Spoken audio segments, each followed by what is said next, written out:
జ్యోతి updates చూద్దాం.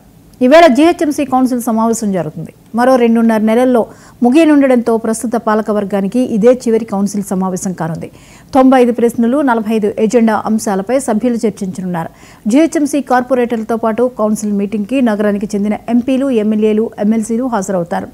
Council meeting కోసం కార్పొరేటర్ల నుంచి అధికారులు ప్రశ్నలను స్వీకరించారు. గడిచిన 5 ఏళ్లలో చేసిన పనులపై ఈ కౌన్సిల్ మీటింగ్లో చర్చించే అవకాశం ఉంది. హెచ్సిటీ పనులు, ఎస్ఆర్డీసీ పనులు, స్ట్రీట్ లైట్ల మెరుగైన నిర్వహణకు తీసుకున్న నిర్ణయాలపై చర్చ జరగనుంది.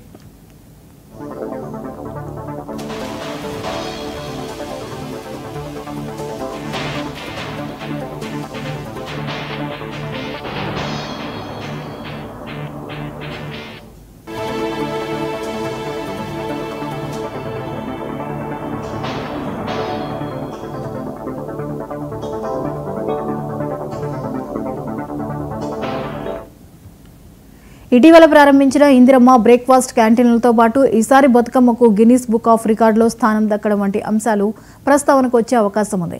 కౌన్సిల్ మీటింగ్ సందర్భంగా ఇప్పటికే తమ పార్టీ పెద్దలతో కాంగ్రెస్, బీజేపీ, బీఆర్ఎస్ కార్పొరేటర్లు భేటీ అయ్యారు. చివరి కౌన్సిల్ మీటింగ్లోనైనా ఎలాంటి గొడవలు లేకుండా సభ సజావుగా జరిగేందుకు సహకరించాలని కాంగ్రెస్ సభ్యులు కోరుతున్నారు. మరోవైపు నగరంలో ఉన్న సమస్యల మీద నిలదీయడానికి బీజేపీ, బీఆర్ఎస్ సభ్యులు సిద్ధమయ్యారు.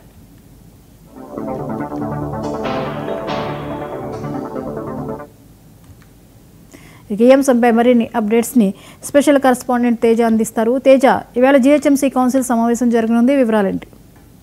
జ్యోతి, ఈ రోజు జీహెచ్ఎంసీ కౌన్సిల్ సమావేశం అయితే మరి కాసేపట్లో ప్రారంభం కాబోతుంది. మేయర్ గద్వాల విజయలక్ష్మి అధ్యక్షతన సరిగ్గా 10 గంటల 30 నిమిషాలకు ఈ సమావేశం ప్రారంభం కాబోతుంది అన్నట్లుగానే చెప్పాలి. ఇంకా ప్రత్యేకంగా చెప్పాలంటే ఈ ప్రస్తుతం ఉన్నటువంటి పాలక మండలికి చివరి సమావేశం కావటం గమనార్హంగానే మనం చెప్పొచ్చు. మొత్తంగా ఇది చివరి సమావేశం కావడంతో మొత్తంగా అన్ని పార్టీలకు సంబంధించి, అన్ని డివిజన్లకు సంబంధించినటువంటి కార్పొరేటర్లంతా కూడా ఏ విధమైనటువంటి గైర్హాజరు లేకుండా అందరూ హాజరవుతారనేటువంటి అంశం అయితే కనిపిస్తుంది.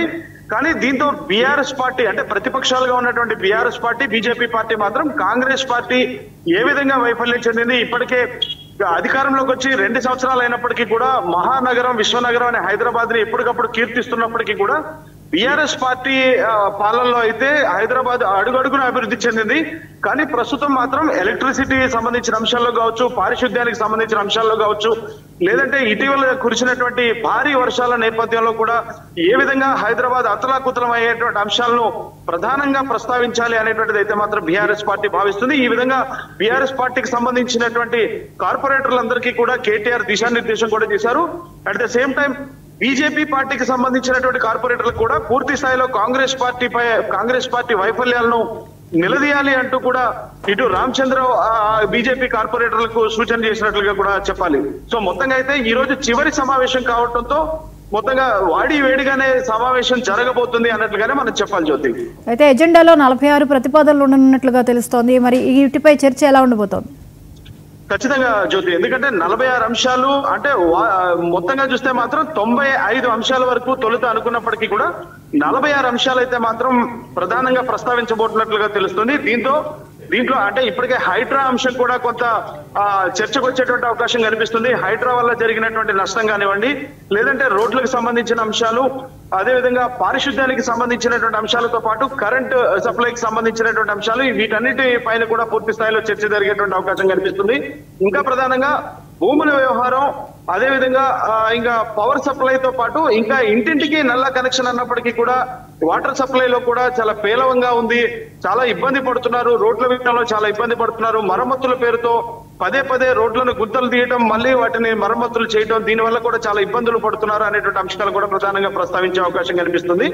మొత్తంగా టీ బ్రేక్ లో అయితే మాత్రం ఇటు మేయర్ గద్వాల విజయలక్ష్మి అధ్యక్షతన కార్పొరేటర్, అన్ని పార్టీలకు సంబంధించినటువంటి అన్ని డివిజన్లకు సంబంధించిన కార్పొరేటర్లంతా కూడా ఒక ఫోటో సెషన్ అయితే ఉంటుంది. ఈ ఫోటో సెషన్ ని అంటే ఇక నుంచి రాబోయేటువంటి భవిష్యత్తులో కూడా అది ఏ పార్టీ అధికారంలోకి వచ్చినా గానీ ఆ సమావేశ మందిరంలో ఈ ఫోటోను ఉంచాలి అనేటువంటి ఒక సాంప్రదాయానికి తెరతీశారన్నట్లుగానే మనం చెప్పాలి. జ్యోతి, ఓవైపు కాంగ్రెస్ సభ సజావుగా సాగాలి అనే ప్రయత్నాల్లో ఉంది. అయితే విపక్షాల ఆందోళనకు సిద్ధమవుతున్నటువంటి పరిస్థితి, దీన్ని ఎలా చూడాల్సి ఉంటుంది? ఖచ్చితంగా జ్యోతి, ఎందుకంటే కాంగ్రెస్ పార్టీ మాత్రం 2 సంవత్సరాల కాల పరిమితి అయిపోయింది. ఇప్పటికే 2 సంవత్సరాలు పరిపాలనలోకి వచ్చి అధికారంలోకి వచ్చి గడుస్తున్న నేపథ్యంలో ఇటు హైదరాబాద్ నగరానికి సంబంధించి పూర్తి స్థాయిలో అడుగడుగున అభివృద్ధి చేశాము, ఏ విధంగా అభివృద్ధి చేశాము, గతంలో ఉన్నటువంటి పెండింగ్ పనులు ఏ విధంగా పూర్తి చేశారు అనేటువంటి అంశాలు ప్రస్తావించడానికి కాంగ్రెస్ పార్టీ సిద్ధమవుతుంటే బీఆర్ఎస్ పార్టీ మాత్రం ప్రధానంగా అంటే ఇక్కడకు హైదరాబాద్ కు ఏ విధంగా గతంలో కంపెనీస్ వచ్చాయి, ఇక్కడ పెట్టుబడులు పెట్టడానికి వచ్చాయి, ఏ విధంగా అభివృద్ధి చెందింది, అభివృద్ధి చెందుతూ ముందుకు వెళ్ళింది, ఏ విధంగా అంటే ఈ రోడ్లకు సంబంధించిన కానివ్వండి, లేదంటే అండర్ పాస్లు కానివ్వండి, ఫ్లైఓవర్లు కానివ్వండి, వీటన్నిటికీ ఏ విధంగా ట్రాఫిక్ సమస్య తీర్చే విధంగా కూడా ఏ విధంగా ఎలాంటి జాగ్రత్తలు తీసుకున్నారు, ఎలాంటి సంచలనాత్మకమైన నిర్ణయాలు తీసుకుంది బీఆర్ఎస్ పార్టీ అనేది ప్రస్తావిస్తూనే కాంగ్రెస్ పార్టీ ఏ విధంగా హామీలు ఇచ్చింది, ఇచ్చిన హామీలను ఏ విధంగా వైఫల్యం చెందించింది అనేటువంటి అంశాన్నే ప్రధానంగా ప్రస్తావించడానికి అంటే ఇక ఢీ అంటే ఢీ అన్నట్లుగా కూడా కాంగ్రెస్ తో ఢీ కొట్టడానికి బీఆర్ఎస్ పార్టీ కార్పొరేటర్లు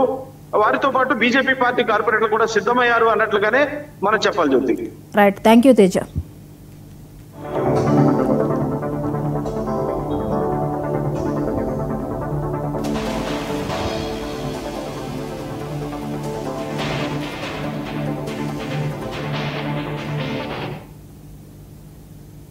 ఏపీలో జిల్లాల పునర్విభజన